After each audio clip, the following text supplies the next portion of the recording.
Bonsoir à tous. À la une de ce journal, les pouvoirs publics rament à contre-courant des prescriptions présidentielles alors que le chef de l'État les a exhortés à soutenir et encourager les initiatives locales pour lutter contre la Covid-19.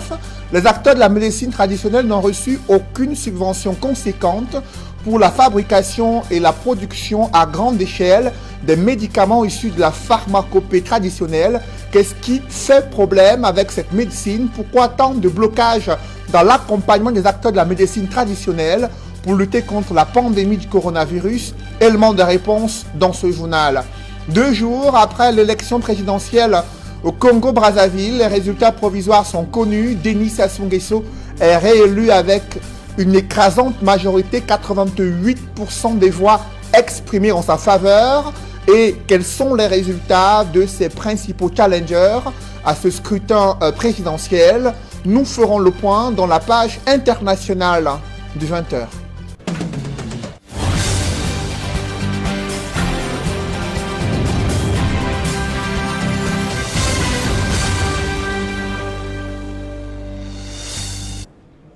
Merci de suivre cette édition complète de l'information sur Equinox Télévision.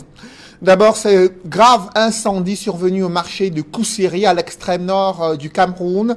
Des boutiques ont été incendiées, des magasins, comptoirs réduits en cendres à la suite de cet incendie qui s'est déclaré hier soir dans l'espace marchand. Sapeurs-pompiers partis de Marois ont eu du mal à pouvoir circonscrire les flammes. Il a fallu l'intervention de leurs collègues venant de N'Djamena au Tchad. Ils se sont déployés jusqu'à tard dans la nuit afin de circonscrire l'incendie. Le récit des faits avec Sylvestre Hippolyte Zangaou.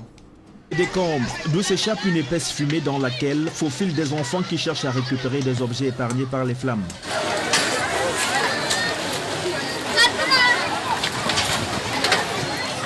Voici ce qui reste du marché de Koussiri, victime d'un important incendie dans la nuit de lundi.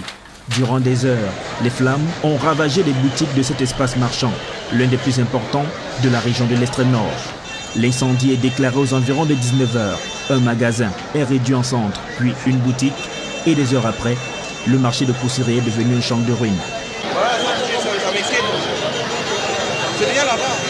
Partis de Marois et de N'Djamena au Tchad voisin, les sapeurs-pompiers ont dû se déployer jusqu'à 2h du matin pour venir à bout des flammes. Une centaine de boutiques et de grands magasins ont tous été réduits en cendres. Les commerçants, qui n'ont plus que leurs yeux pour pleurer, évaluent les pertes à plusieurs centaines de millions de francs CFA. L'incendie s'est déclaré cette fois-ci dans la capitale économique du Cameroun, notamment un entrepôt de carburant frelaté au lieu dit Tergal, dans le 3e arrondissement de Douala, non loin de l'hôpital de Tergal. Des sapeurs-pompiers se sont activés en fin de journée avec l'aide des populations pour essayer de maîtriser les gigantesques flammes qui menaçaient de s'attaquer à d'autres maisons. Le bilan provisoire fait état d'un blessé grave et d'importants dégâts matériels. Nous y reviendrons. Une partie de la cité capitale Yaoundé et plusieurs localités de la région du centre sont privées d'énergie électrique depuis ce mardi après-midi. Cette coupure d'électricité est la conséquence d'un incident survenu sur la ligne Mangombe-Oyomaban. La Sonatrel, responsable de cette ligne de transport électrique, et les équipes d'Eneo font des manœuvres pour procéder au retour de l'énergie électrique. Les postes de Ngusso, Kondengi et Hala sont touchés selon un communiqué de ces entreprises. Pourquoi le gouvernement refuse d'accorder un appui aux acteurs de la médecine traditionnelle? 1 an après la survenance de la pandémie de coronavirus, les acteurs de la médecine traditionnelle n'ont reçu aucune subvention conséquente pour développer et produire à grande échelle des médicaments issus de la pharmacopée traditionnelle destinés à lutter contre la Covid-19. Interpellé, le ministre de la Santé publique estime qu'il faut être prudent car il y a encore des charlatans dans le secteur de la médecine traditionnelle. Les différents acteurs se sont rencontrés autour du ministre de la Santé publique à Yaoundé. Compte rendu, Élisée Bogba, Rodin Gassi et Marcelin Gansop. C'était une rencontre aux allures de conseil de guerre visant à définir les stratégies les plus adaptées pour faire face à l'ennemi commun, la Covid-19. Et les promoteurs et acteurs de la médecine traditionnelle ne sont pas passés par 4 chemins pour se vanter de leur contribution à l'éradication de la première phase de la pandémie. Des produits qui ont fait leurs preuves de manière officieuse, nous avons des preuves et des preuves scientifiques, des produits non toxiques qui ont pour la plupart des rapports de non-toxicité du ministère de la Recherche scientifique et de l'Innovation, donc qui ne peuvent faire de mal ni pour la vitalité ni pour les émonctoires. Donc ces produits, nous savons que c'est grâce à eux que le Cameroun a été stabilisé lors de la première attaque. Même pour le deuxième variant, le nouveau variant qui est actuellement présent dans notre territoire, nous avons trouvé des solutions ultra efficaces qui, même pour les cas de comorbidité, résout le problème en moins de 7 jours. Et aujourd'hui, la bonne nouvelle, c'est que nous avons développé des protocoles qui peuvent nous permettre de faire des productions de jusqu'à 30 millions d'exemplaires en moins de 3 mois, si le gouvernement nous accompagne. Le gouvernement est conscient de cette contribution et entend aller encore plus loin. Mais cette confiance des pouvoirs publics n'exclut pas la méfiance. Le secteur de la médecine dite alternative étant envahi par des charlatans et autres vendeurs d'illusions. Parce qu'il va falloir, lorsque nous avons un produit, tout au moins que nous testions l'innocuité du produit. Parce qu'aujourd'hui, je ne vous dis pas, moi j'en consomme. Mais jusque-là, nous consommons en vous faisant simplement confiance. Parce que nous ne savons pas si ça aura des effets secondaires à long ou à moyen terme. Mais nous faisons simplement confiance.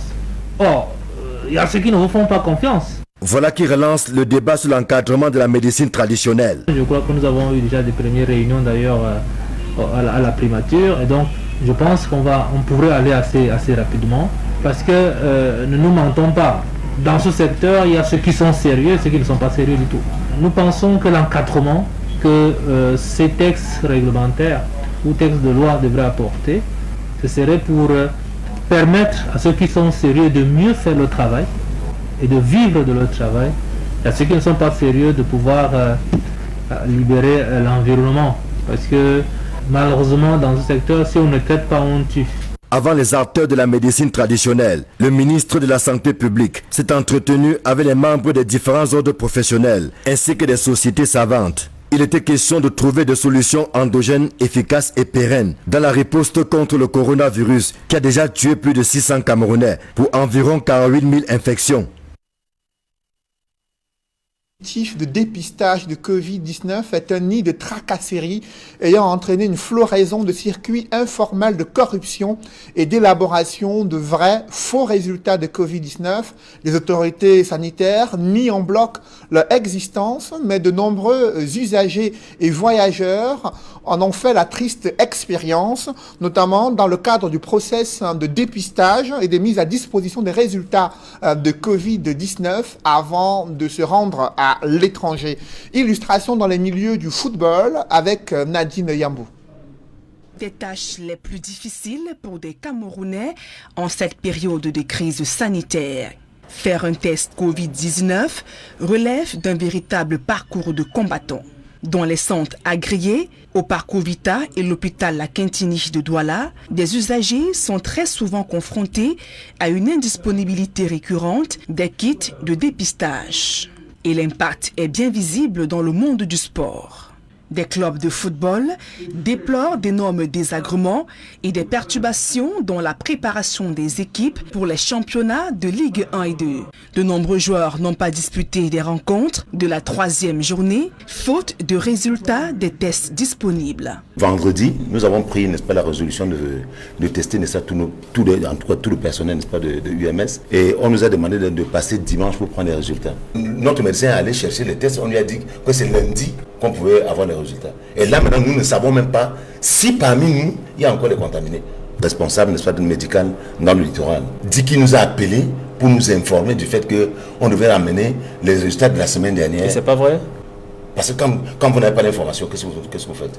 Il ne nous a pas eu. S'il nous avait eu, en ce moment, on devait savoir, n'est-ce pas, que même aller faire des tests vendredi comme on l'a fait, on ne devait pas le faire. En déclarant forfait face à New Star de Douala, UMS de Loum a évité des contagions massives. Après ces multiples tracasseries, les résultats des tests effectués révèlent de nombreux cas positifs.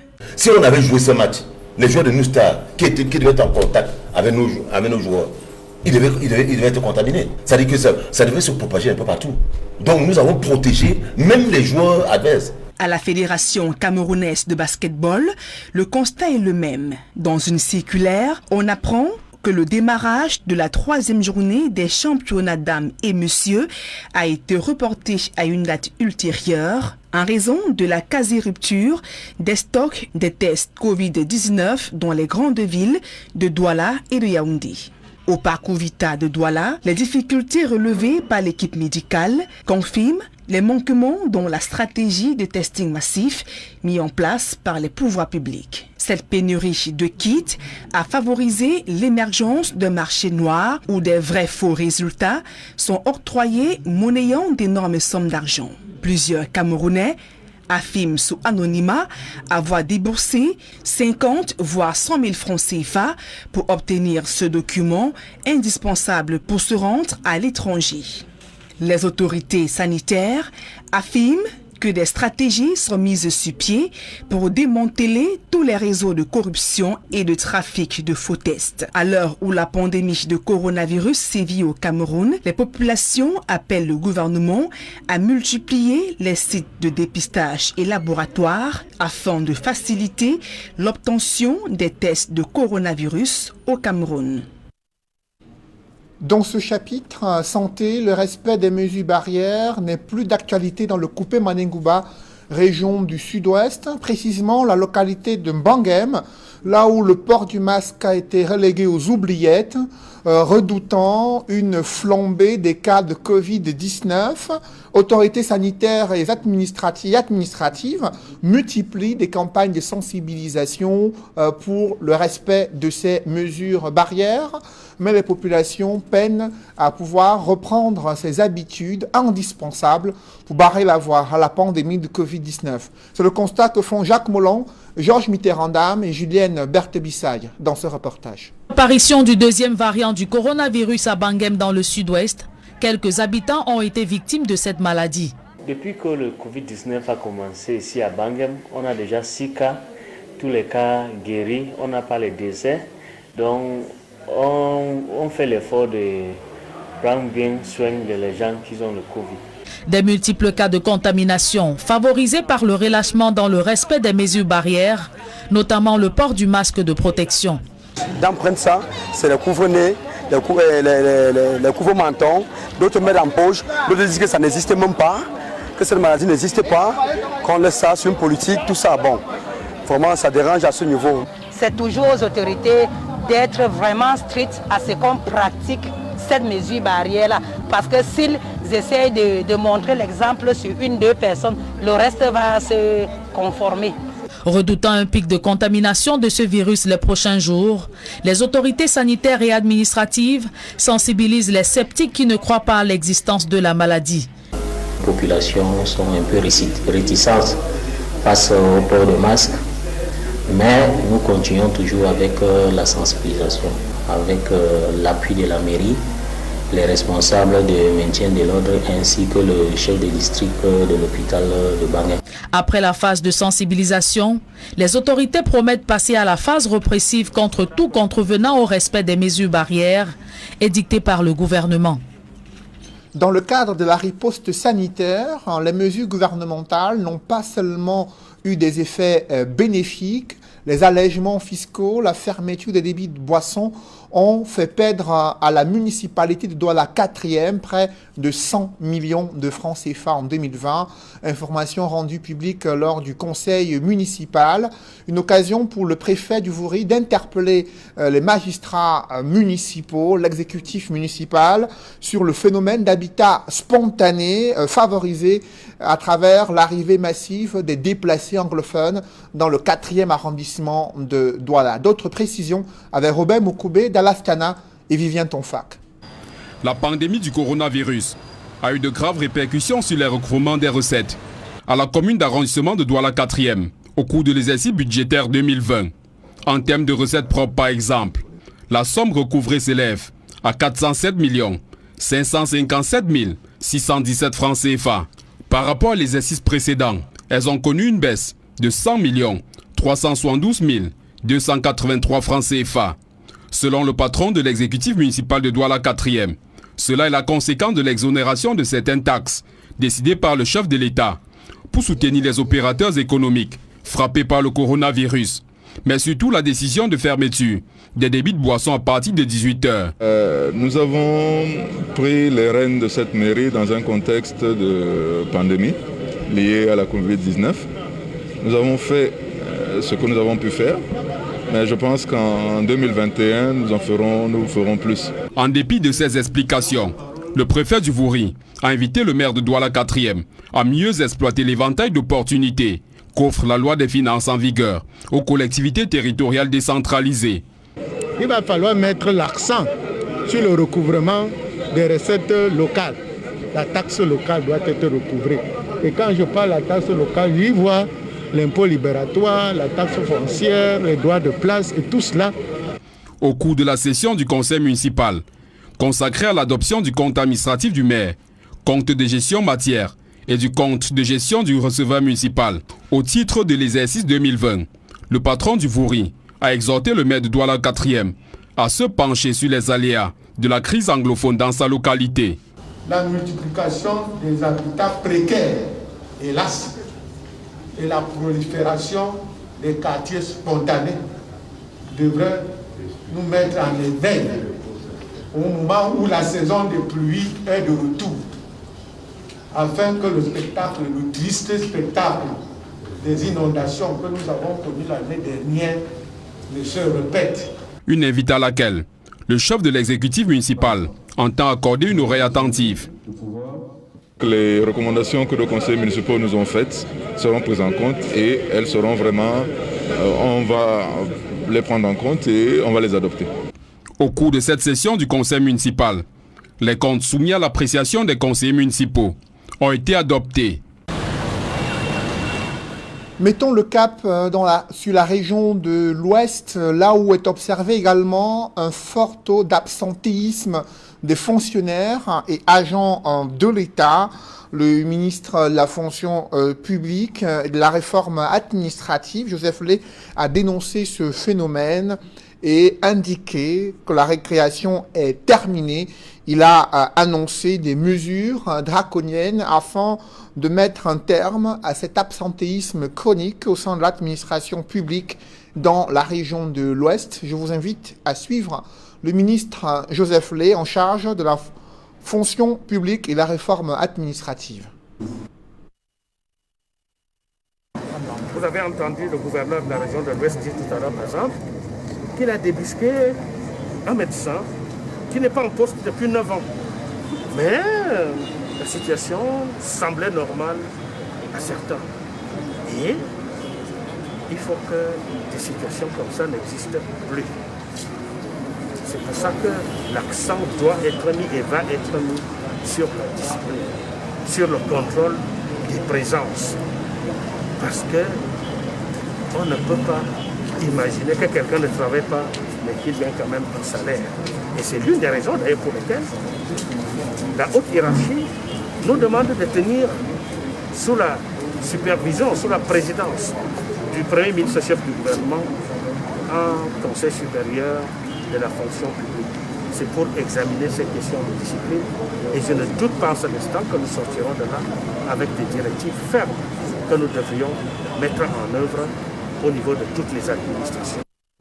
Restons dans la région de l'Ouest où, à côté des travailleurs du secteur public, se trouvent des ouvriers agricoles. Ce sont essentiellement des jeunes élèves et des femmes à la quête d'un revenu quotidien pour faire face aux difficultés de la gestion de leur ménage et de leur scolarité. Cependant, ils travaillent dans des conditions de plus en plus pénibles. C'est le constat que fait Leclerc Tsakem dans ce reportage.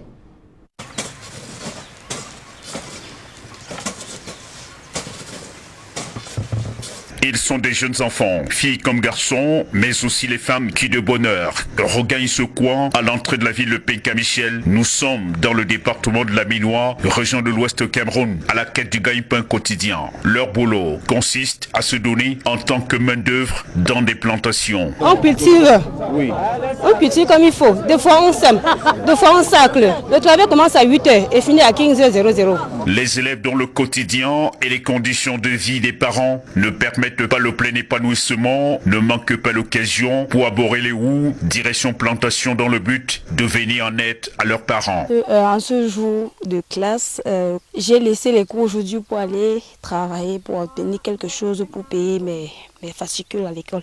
J'ai mon emploi de temps en fait. Quand je cultive en journée, je rentre, puis après ma propriété, je me mets dans les cahiers. C'est pour apporter un petit coup de pouce à mes parents. Ils sont plusieurs dizaines qui au quotidien s'adonnent à cette activité. Pour autant, ce n'est pas une main-d'œuvre acquise d'avance. Les négociations avec les propriétaires des plantations sont généralement l'étape décisive à franchir. La journée c'est 3500 en cette période. Il y a une période de 1500, une période de 2000. Maintenant c'est 3500. Il y a des journées où on nous paye même 4500. 3500, même 3000, même 1500. Donc ça varie en fonction des jours. Les patrons se plaignent de la cherté de cette main-d'œuvre qui est pourtant incontournable.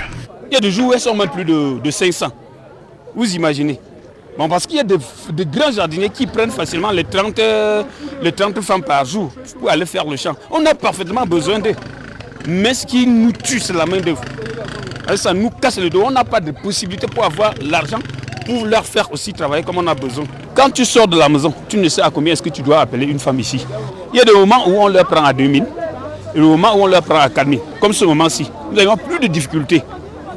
Surtout l'homme jardinier, il a trop de problèmes. Tu pars acheter les intrants. Le vendeur t'impose son prix. Tu viens chercher la main-d'œuvre. La main-d'œuvre t'impose son prix. Tu sors les produits du champ. L'acheteur t'impose son prix. Ça dit, nous n'avons que le jardinier est l'homme le plus malheureux.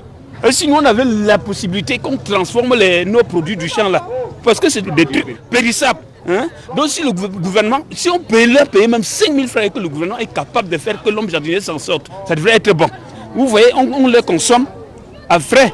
Alors si on avait au moins des usines de transformation, à la manière où l'État peut aussi imposer son prix, le prix que le jardinier doit vendre tel produit sortant de son champ à telle valeur. Là, on pouvait facilement s'en sortir. La face inquiétante est ce tout petit initié dès le bas âge. Au-delà des textes sur la lutte contre le travail des enfants, tout porte à croire que ces derniers sont très souvent tentés à sécher les cours au profit de la recherche d'argent dans les jardins ou dans les plantations.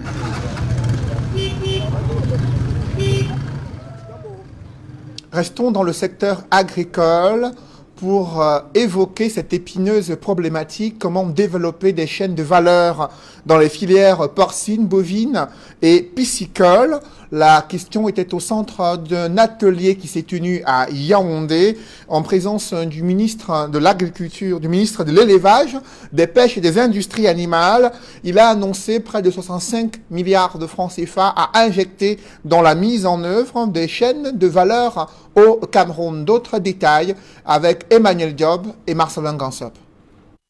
Selon les données publiées en avril 2020 par le ministère de l'Élevage, le Cameroun a importé au cours de l'année 2019 un peu plus de 185 000 tonnes de poissons. Si ces importations ont baissé en 2020 du fait de la pandémie de la Covid-19, il y a que les chiffres restent préoccupants et impactent notre balance commerciale. Le défi suprême aujourd'hui est d'accroître la production locale afin de réduire significativement ces importations. C'est l'une des missions assignées au projet de développement des chaînes de valeur de l'élevage et de la pisciculture. Nous avons fait appel à un partenaire clé qui est le Centre mondial de l'aquaculture et l'IRAD qui vont travailler sur les ressources génétiques qui pourront avoir une croissance rapide et améliorer la production aquacole de notre pays et réduire les importations du poisson.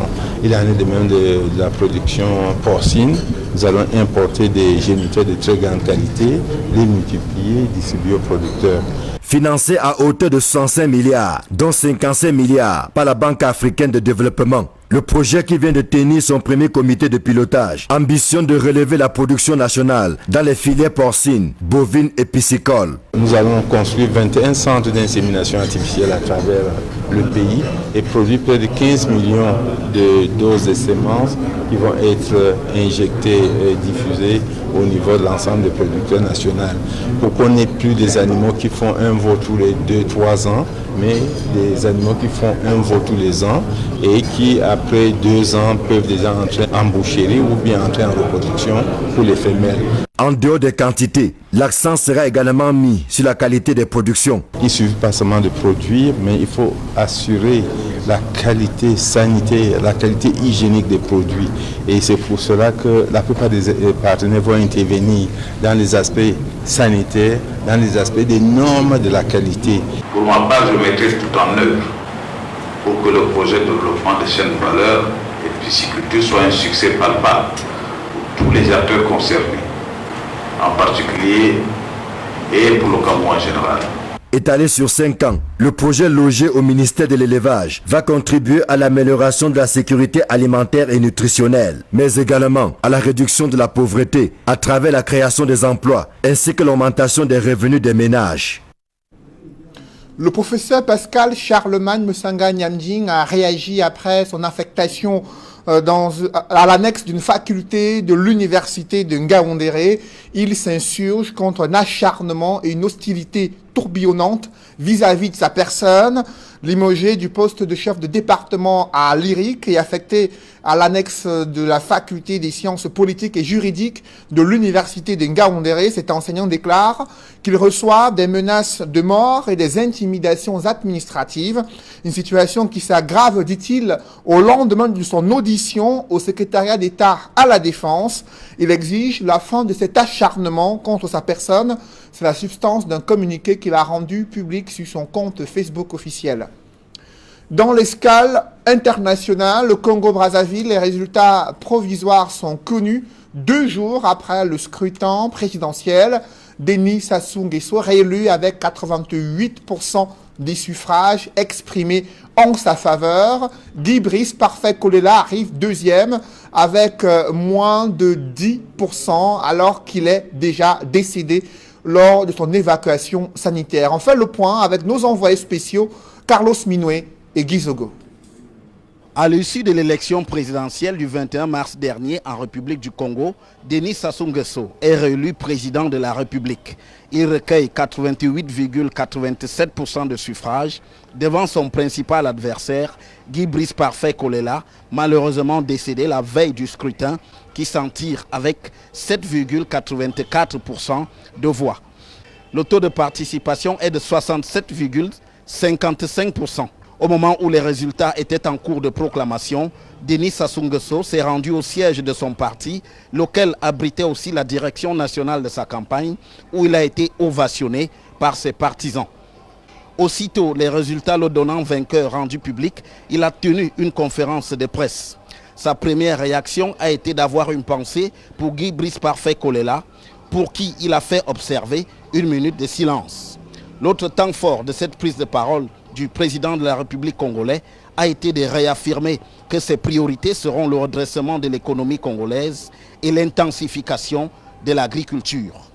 Le fil d'Ariane de Denis Sassou Nguesso pour les 5 prochaines années est donc tout tracé à la tête du Congo.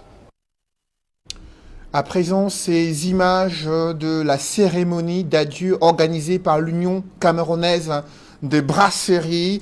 Cérémonie pour rendre hommage et dire adieu à son directeur général, M.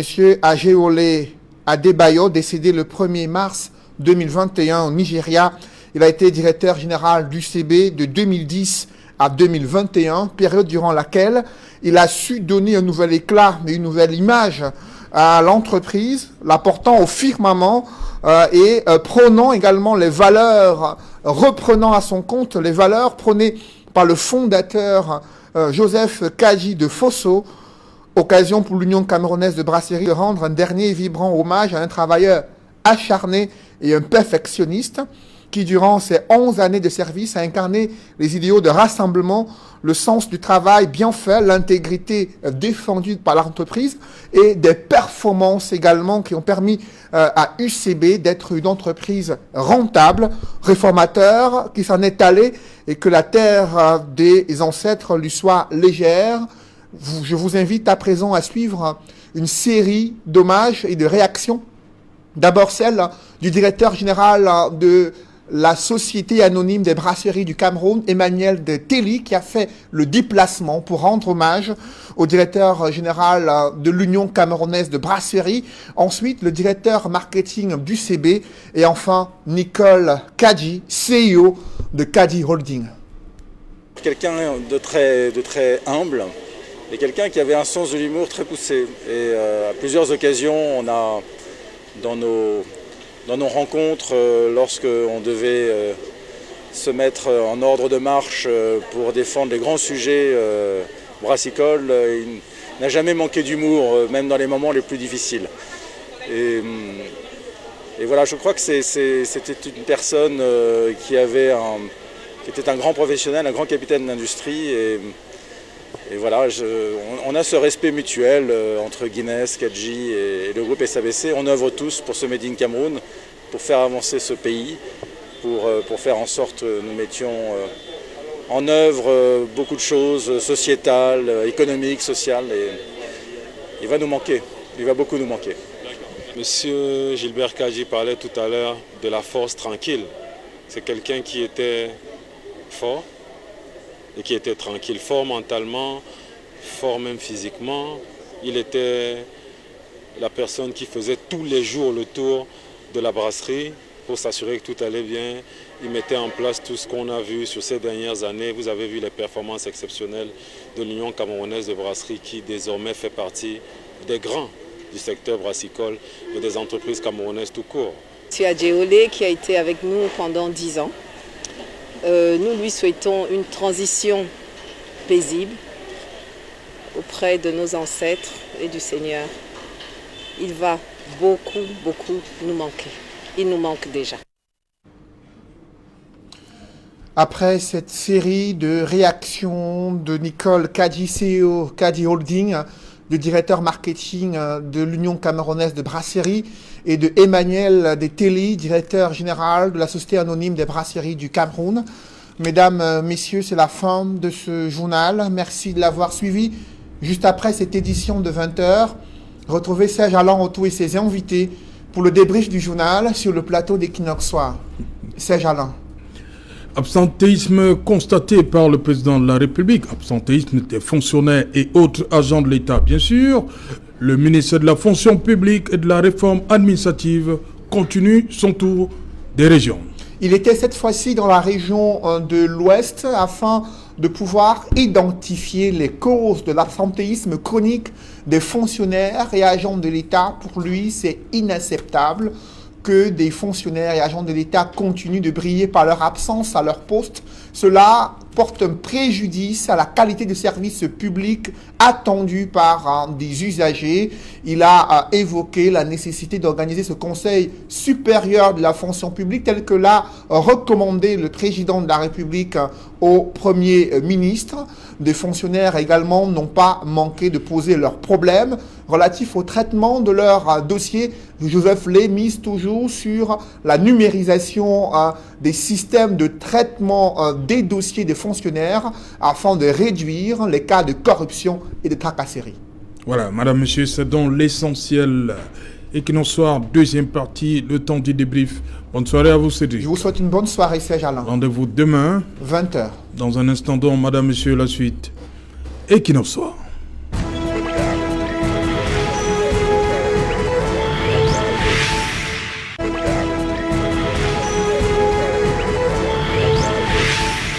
Retour sur le plateau Equinox Soir, toujours en compagnie de Xavier Bellemé Anna, Oscar Ismaël. Donc, il est là également Mathurin Biol et Gabriel comme si, voilà, merci, j'y arrive. Mais d'abord, je commence de ce côté. Ismaël, vous avez suivi le ministre de la fonction publique depuis un certain temps. Il fait le tour, on va dire, le tour du propriétaire. Il rencontre des fonctionnaires qui lui disent pourquoi ils sont absents à leur poste de travail. Vous avez vécu cette expérience-là, c'est-à-dire vous arrivez dans un service public et vous trouvez des sièges vides. Il faut le dire clairement, sache qu'au Cameroun aujourd'hui, ce n'est plus c'est une originalité, voyez-vous. Ils sont à l'image de leur propre créateur, parce que le président de la République est absent partout. Comment est-ce que les fonctionnaires ou bien des personnes qu'il nomme en étant absent lui-même, le président de la République, imaginez, dans un décret, le président de la République prend un décret, il nomme une personne qui est déjà décédée. Est-ce que vous attendez que cette personne soit à son lieu de travail pour vous servir? Donc, il y a autant de choses qui font que moi, je pense que le Conseil supérieur de la fonction publique qu'ils ont organisé, c'est une montagne qui va accoucher d'une souris, comme on l'a constaté lors du dernier grand café national.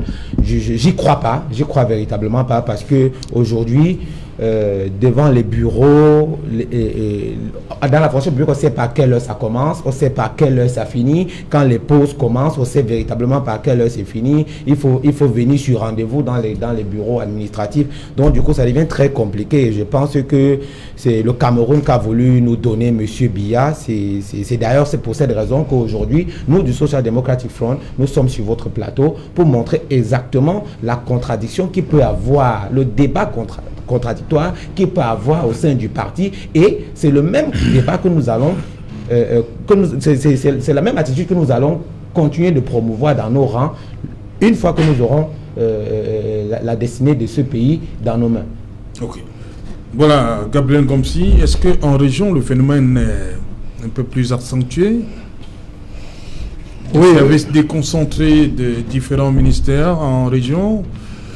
Le santéisme là-bas, c'est à quel degré? Non, Alain, il va de soi, c'est-à-dire que c'est le même rythme qui est au niveau de la région, oui. Et même au niveau des arrondissements, c'est encore grave. Vous arrivez dans des endroits où vous trouvez des perceptions carrément fermées, oui. des jours ouvrables. Une perception fermée? Carrément, j'ai vécu ça de Romari une fois, où je suis arrivé en pleine 10 heures. La perception est fermée. On te dit que tu n'étais pas encore là, tu n'étais pas encore arrivé. À 10 heures. Justement, ils ont les heures de travail, ils arrivent. Voilà. Quand on te dit qu'il va arriver, il va arriver à 11 heures, il va fermer à 12 heures, il repart. Il repart où? Il repart chez lui, il a fini le travail, une heure de travail, il a fini, c'est bon. Donc, le problème, c'est que ce n'est pas nouveau. Comme le disait tout à l'heure mon camarade Ismaël, c'est pas nouveau avec le gouvernement, tous les gouvernements qui sont succédés dans le régime Biya. C'est tout simplement que ce gouvernement a tellement développé un lacisme qui a créé... C'est quand même qu'il y a le Premier ministre Tifinoni Frem qui à un moment... Même avant lui, il y a eu qui a tenté certaines choses. Mais justement, c'est ce que je dis. C'est-à-dire que le gouvernement vient, il lance des actions de manière, il y a la vérité, de manière velléitaire. C'est-à-dire pas tellement, on n'est pas convaincu. Après 2-3 mois, on lâche. Ça fait que finalement, les fonctionnaires développent des formes mutantes qui deviennent aujourd'hui très difficiles à combattre. Il y a des nouveaux variants chez les fonctionnaires. Tout à fait, justement. Donc, il y a des variants qui font qu'aujourd'hui c'est difficile à combattre. Voilà, Mathurin Yol, il y a le Conseil supérieur de la fonction publique qui a annoncé, le président demande que ce soit organisé de toute urgence. Oui, en fait, on sait pertinemment que ça ne produira rien de sérieux. Pourquoi vous êtes pessimiste? Parce que depuis 38 ans que le régime Biya est là, on voit les résultats, on voit la situation dans laquelle le pays se trouve, sur le plan économique, sur le plan social, n'est-ce pas? On voit la décadence du niveau de vie des populations, on voit les services sociaux qui ne font que se dégrader. Donc forcément, il ne faut pas penser que ce sera une solution conjoncturelle qui va résoudre, qui va apporter une solution à ce problème-là. Il faut une solution structurelle, c'est-à-dire que c'est tout le gouvernement, c'est tout le régime qui véritablement doit être changé. Le système. Oui, systémique, solution systémique, afin que véritablement il y ait des gens avec une vision nouvelle, n'est-ce pas, avec un nouveau projet de société, et que ces gens-là mettent sur pied leur projet de société et qu'on voit maintenant, on compare ce qui s'est passé à l'époque du régime Biya et ce qui se passera à l'époque du nouveau système. Votre candidat à la présidentielle disait qu'entre autres, première décision pour lui, c'est fermer les NAM. Tout à fait. Et voilà pourquoi je peux vous dire que si aujourd'hui je soutiens véritablement le président Yoshua aussi, c'est beaucoup à cause de ce programme qui a été présenté au Camerounais, qui malheureusement n'a pas bien été expliqué et qui malheureusement aussi du fait que les deux régions... Qui devait l'expliquer? Non, il fallait bien communiquer sur le projet, mais la période... Qui vous a empêché de communiquer? Non, nous n'avons pas été empêchés de communiquer, mais il se trouve tout simplement que la conjoncture de ce moment-là, le conflit qui sévissait dans le pays en ce moment-là, faisait que le discours ne pouvait pas passer convenablement. Et aussi, vous savez, dans un pays où la fraude ambiante, vous voyez, vous venez dans une élection avec un bon programme, vous avez parlé, il proposait de fermer l'ENAM, parce qu'effectivement, il faut fermer cette organisation. Tout l'esprit du fonctionnariat, n'est-ce pas, qui se diffuse dans la société aujourd'hui, cet esprit de la paresse, de l'absentéisme, vient de l'ENAM. Ce sont des... Comment ça? C'est l'ENAM qu'on apprend ça? Puisque à l'ENAM, ces gars, quand ils arrivent là, ils sont emmitouflés dans les vestes et cravates, comme peut-être nous le sommes aujourd'hui, mais tout simplement, ils ne veulent pas aller sur le terrain. Ils préfèrent être dans des bureaux, jouer avec la corruption, jouer avec les biens publics, plutôt que de travailler sur le terrain afin de développer la société. Donc forcément, il a proposé que l'ENAM soit fermé et que les écoles d'administration dans les universités forment évidemment les Camerounais et que l'administration, le gouvernement maintenant va recruter sur la base du mérite.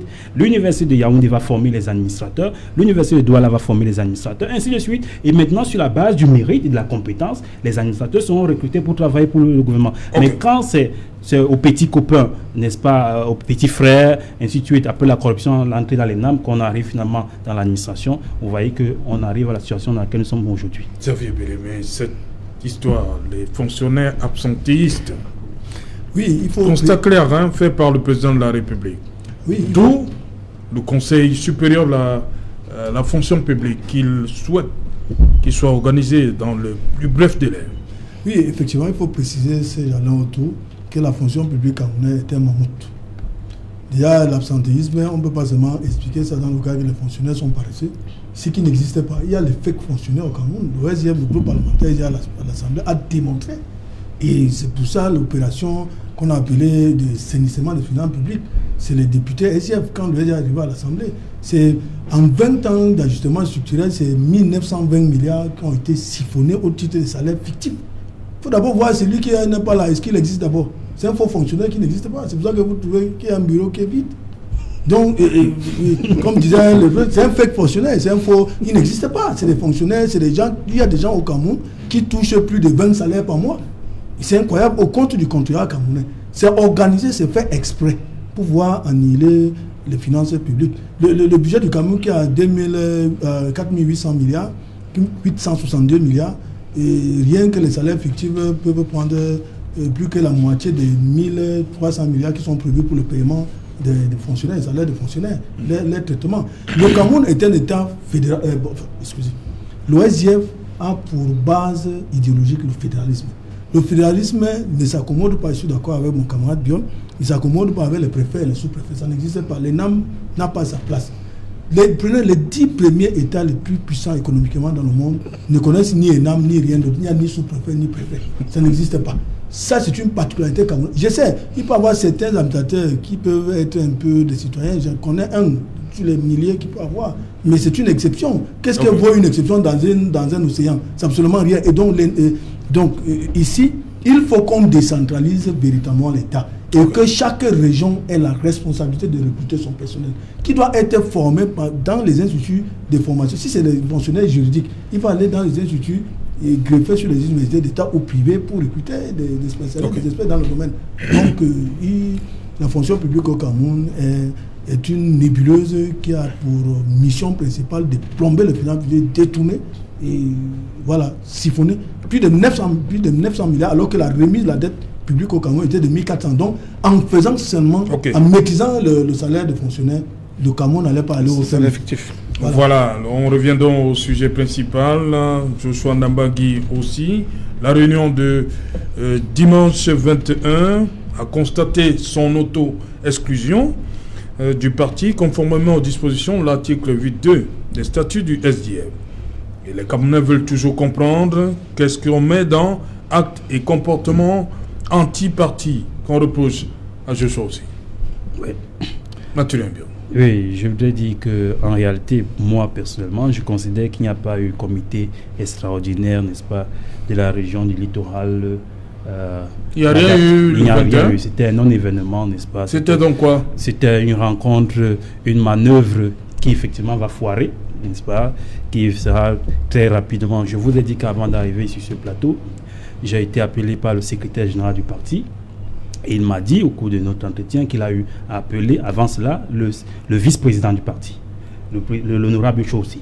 Si le secrétaire général du parti me fait, n'est-ce pas, cette confidence-là, vous comprenez que le président Youchou aussi est toujours dans ses fonctions. Il est toujours vice-président. Est-ce qu'il a été démis? Qui l'a démis? Puisque le discours que tient par exemple l'honorable Youchou aussi, l'honorable Jean-Michel Nitieux, si vous l'interviewez, il va vous dire que mon ex-camarade, il va vous dire que mon ex-camarade Youchou aussi, et j'étais sur un autre plateau avec Ismaël, donc hier matin, il traitait le vice-président Youchou aussi d'ex-camarade.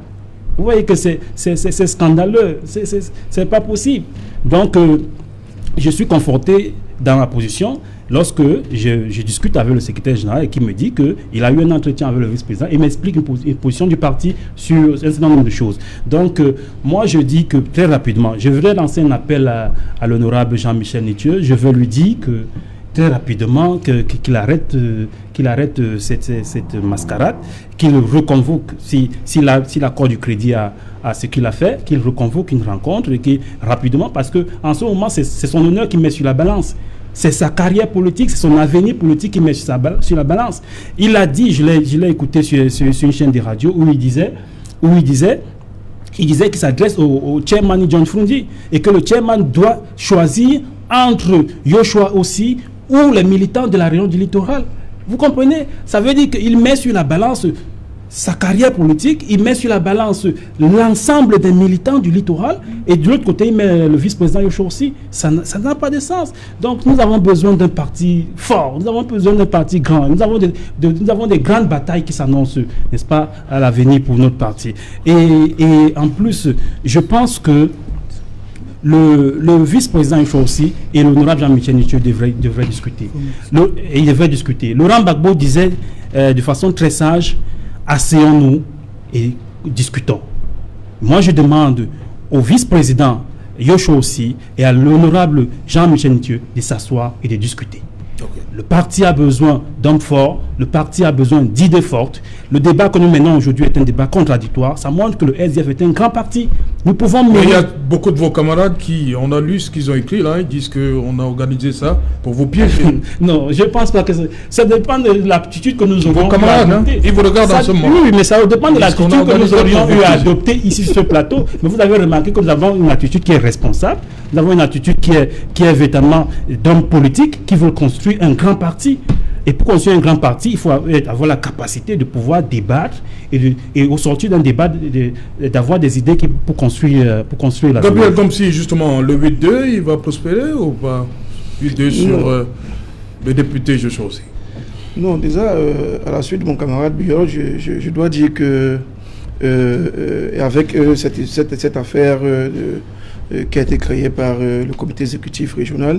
Je comprends à quel point... Mais vous êtes dur là avec Jean-Michel Nitieux. Lui, il parle de mascarade. Vous dites cette affaire qui a été créée.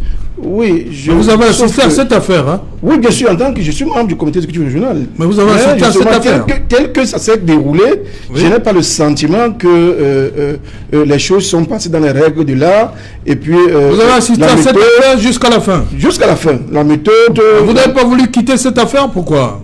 Non, c'est-à-dire que nous sommes en comité exécutif, on discute et justement... Vous êtes obligé d'assister à cette affaire jusqu'à la fin? J'ai pris la parole, j'ai donné mon point de vue. Et puis, j'ai été mis en minorité, et c'est un parti, j'ai été mis en minorité dans la salle.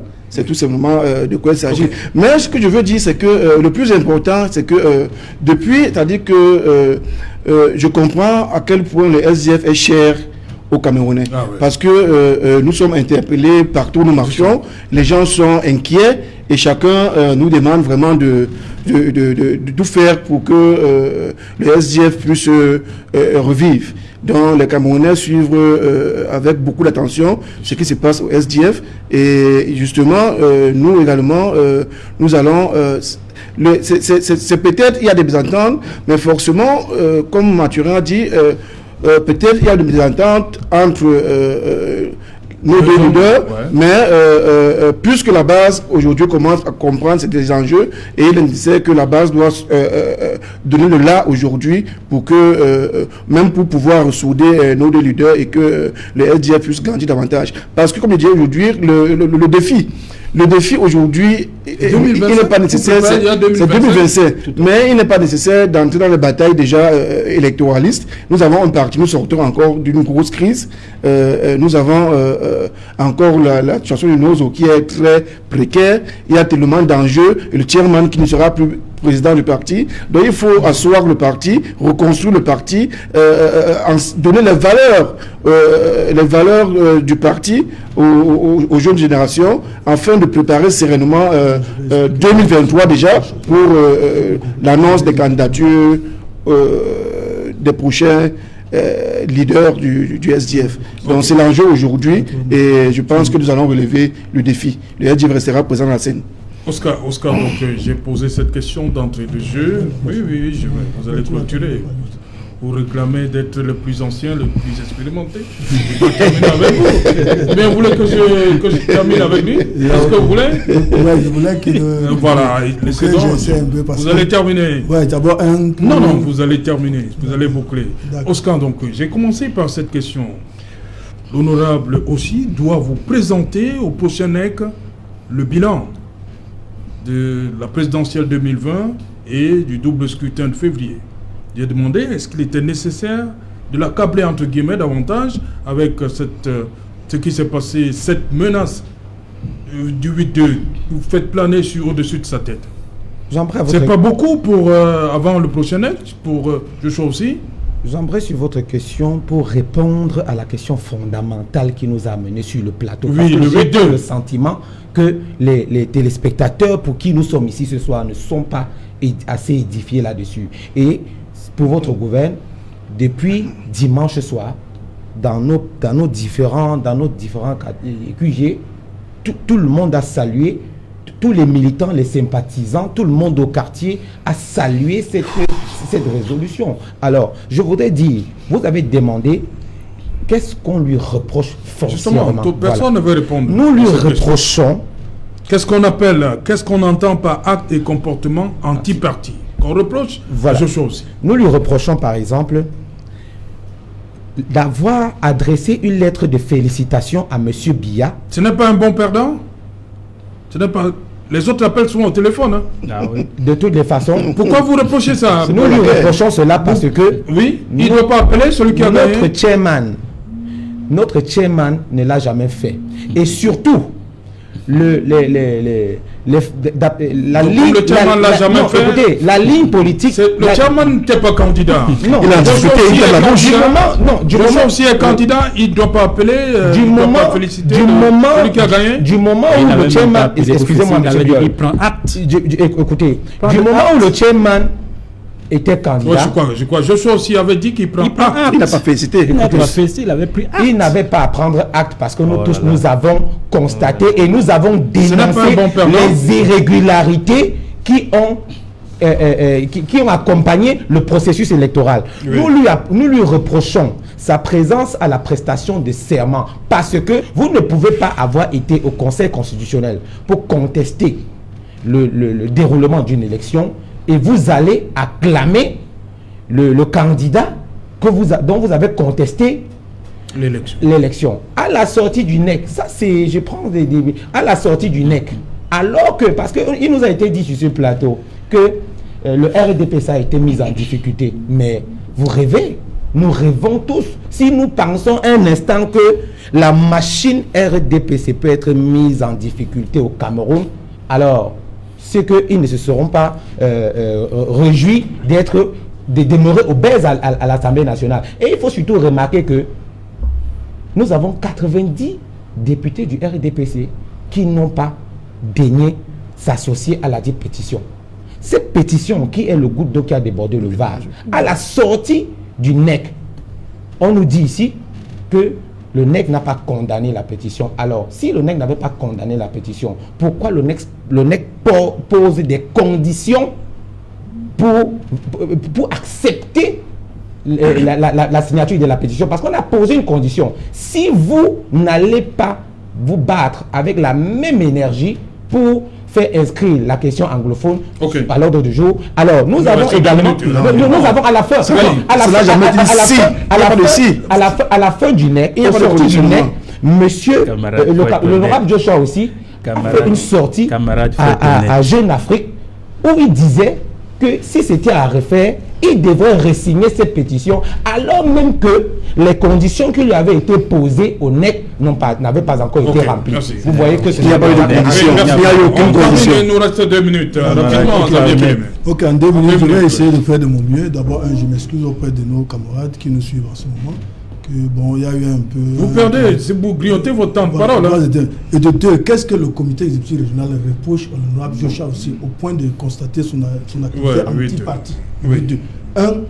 La lettre qu'il avait adressée, les félicitations au chef de l'État, il avait adressé une lettre de félicitations au chef de l'État après que nous avions contesté que l'élection n'a pas eu lieu, notamment des 2 régions du nord-ouest et du sud-ouest, au Conseil constitutionnel, où le président même du Conseil constitutionnel était intéressé, mais a demandé si on annule cette élection. Je vous arrête tout de suite. Est-ce que depuis, je crois que cette lettre c'était en octobre 2018, entre octobre 2018 et mars 2021, il n'y a pas eu de NEC? Pourquoi c'est aujourd'hui qu'on vient? Vous faites ces reproches à je suis en train de vous donner les raisons de ça. C'est l'une des raisons. La deuxième raison, c'est d'avoir... Vous n'avez pas répondu à ma question. Non, j'ai dit que la procédure peut se déclencher à tout moment.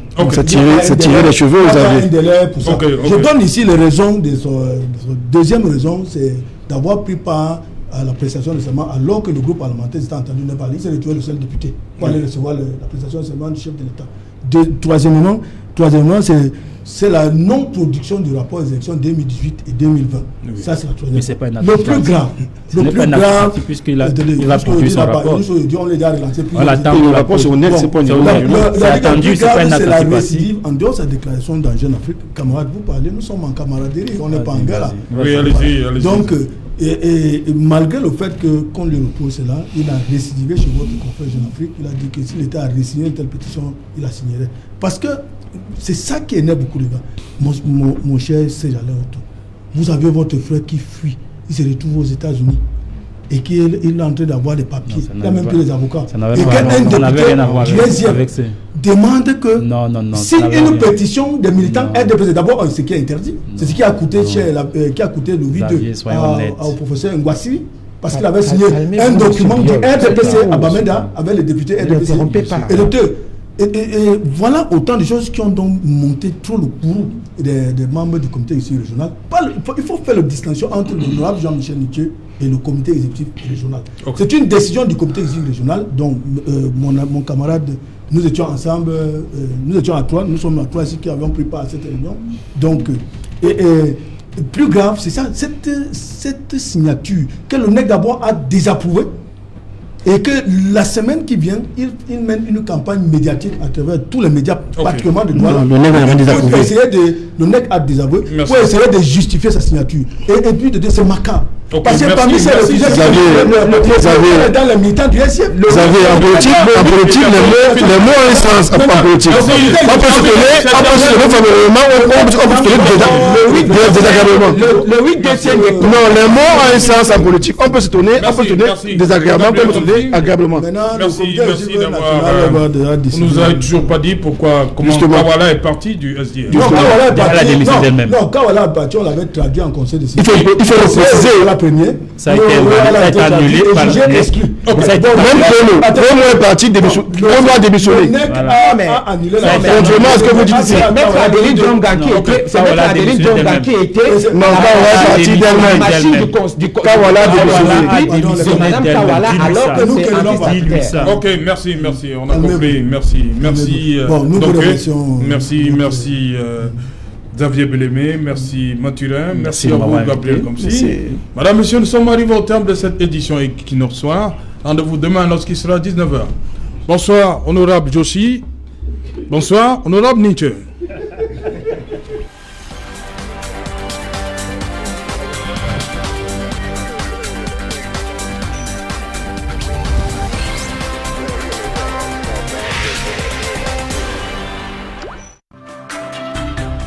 Ce mardi sur Equinox Télévision. J'ai plus d'affection pour les enfants de ma